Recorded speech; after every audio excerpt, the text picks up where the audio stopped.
தயவுசெய்து சேனலை குழுசேரவும். Nifty 50 June 2 2025 திங்கட்கிழமைக்கான எனது வர்த்தக உத்தி. நான் வாங்குவேன். நீண்ட உத்தி 24,800க்கு மேல் வாங்குவேன்.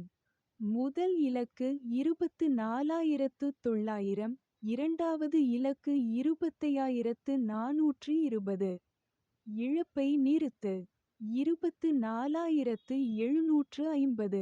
நான் விற்பேன். குறுகிய உத்தி 24,790க்கு கீழே விற்கிறேன்.